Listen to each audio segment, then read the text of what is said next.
senior advocate, one of the country's most known and senior advocates, Mr. Rakesh Dwivedi. Mr. Dwivedi, I thank you for joining us today. And sir, the first question I need to ask you, we've seen your arguments. This has been a marathon hearing in the Supreme Court. You spoke to the Supreme Court today and you said have trust in the ECI. It's something the political parties are doing for their political interest. You also spoke about only 2 objections being raised. Can you please tell us what was this about and what are the political parties trying to achieve here?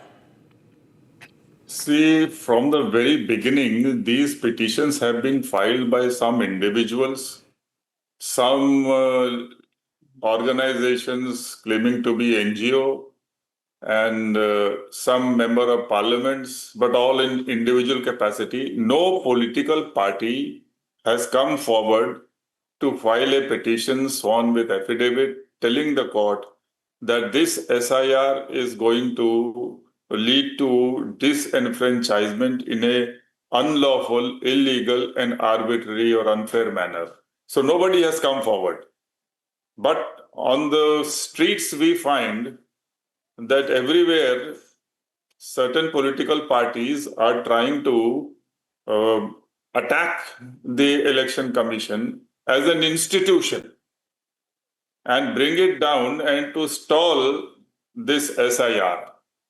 Now, this SIR is actually very, very important because all political parties have in the past been complaining about wrongful inclusion of voters, inclusion of dead persons as voters. So many other grounds have been taken, including by the Congress party, as everybody knows, including in Maharashtra, Karnataka, and so on, everywhere, the whole country. So this was the background in which this SIR decision was taken by the Election Commission to come out with a pure electoral roll for future elections and to put everything on an ECI net, that is, digitizes on a data basis. So therefore, all this exercise was conducted, and you will be surprised. The people must know that the Election Commission appointed about 90,000 booth level officers.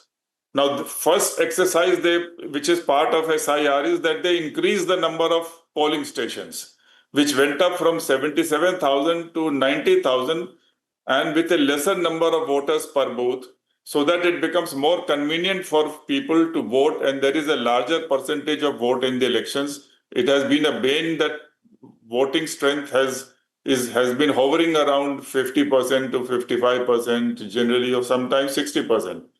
So 40% at least on a conservative way, if I put it, have not been voting.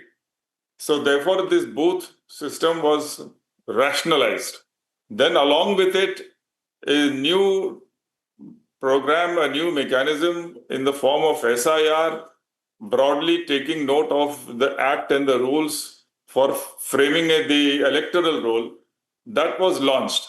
And for the first time, all political parties were involved. They were asked to appoint booth level agents. So you may know that 160,000 booth level agents have been appointed by different parties, and they have chosen to appoint agents only where they feel that they are going to contest elections. So different parties have appointed different number of booth level agents, but in all 160,000. Yes. So there are 90,000 booth level officers, there are 150,000 volunteers, there are 1 lakh. So such a massive exercise, and house to house.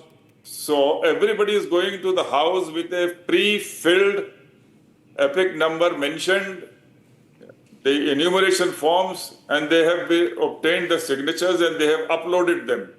So 7.24 crores persons have been filled up the form and they have been put on the draft roll.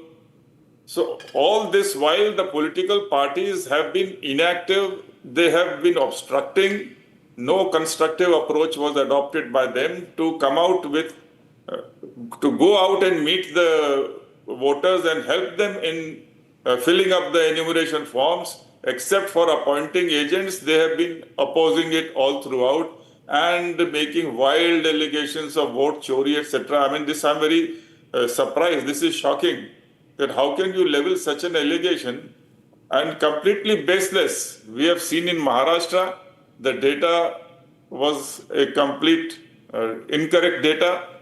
Sanjay Kumar admitted that it is wrong. Identically, in the Supreme Court also, all the persons who have filed petitions, they have been flinging allegations that these 10 persons are alive but shown as dead or are dead and alive. So, I mean, wild allegations. Every time we come out with information to the court that, look, this information is wrong. And they are producing it without affidavits. So much so that 2 persons were brought by Mr. Yadav. That was a very melodramatic, some kind of nautanki, where those 2 persons come forward. They are not, even the court is not told who they are. What is their epic number? We asked them, they have not provided till today.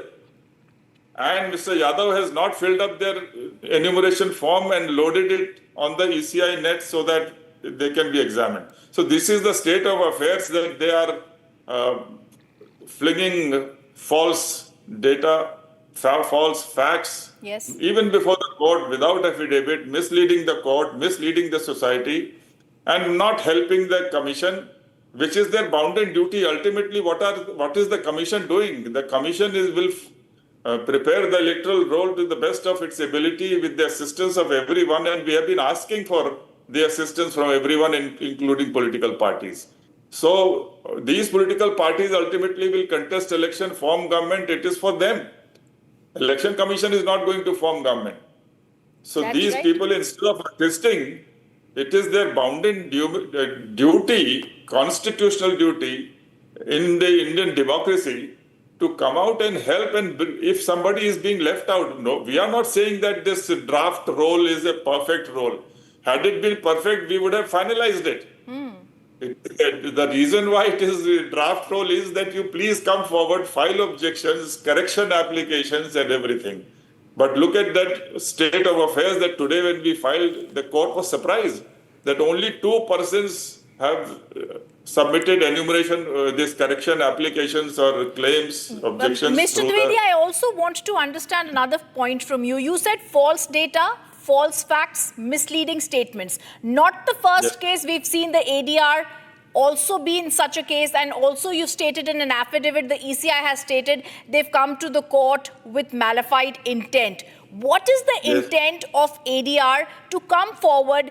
There is so much brouhaha being done by political parties. Rahul Gandhi tried to challenge the ECI. The ECI came out and said, if there is anything that you have to say, file a formal complaint, but he didn't do so. What is it that is being trying to be achieved here? We have Kapil Sibal, Dr. Singhvi appearing for a large number of political parties. Very interestingly, not many of them from the state of Bihar or not contesting in these elections. And of course, Manoj Jha and the largest opposition party in Bihar, Kapil Sibal, did say I'm appearing for them. But what is the clear intent here? See, there are 7 crore 24 lakh voters on the draft roll. And whoever has been left out, none of them have come to the Supreme Court. Whoever has come to the Supreme Court is already on the draft electoral roll. Yes. So for whom are they fighting? Now ADR, their head office is in Delhi. And Mr. Yadav is from Haryana and living in Delhi. I mean, from here, sitting there, just contacting somebody, some false letters, anything they are flinging on the court. And how do they know what is going on the ground? We are on the ground. Our both level agents, parties, political agents are there. No political parties, booth level agent has filed a writ petition. The best person would be the booth level agent. He will come to the Supreme Court and say that, look, this is what is happening.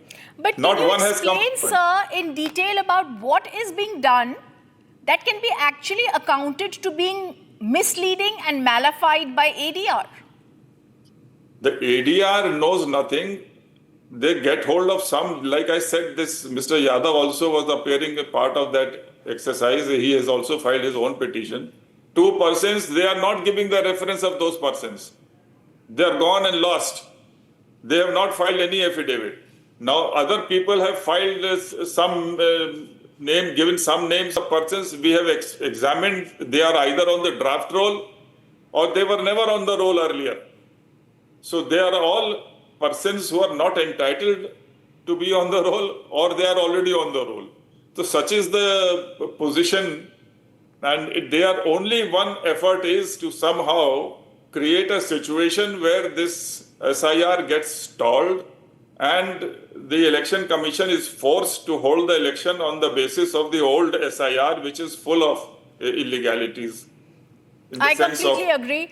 And I think this intent of ADR, and for anyone who's trying to do anything that's even seemingly, sir, anti-national, needs to be taken into account and taken into much consideration. I thank you, Mr. Dwivedi, for being with us for the first time. But I hope, sir, this is not the last time. This case is coming on the 8th, and we would much like to have you with your prowess on this subject with us once again. Thank you for joining us on Republic TV.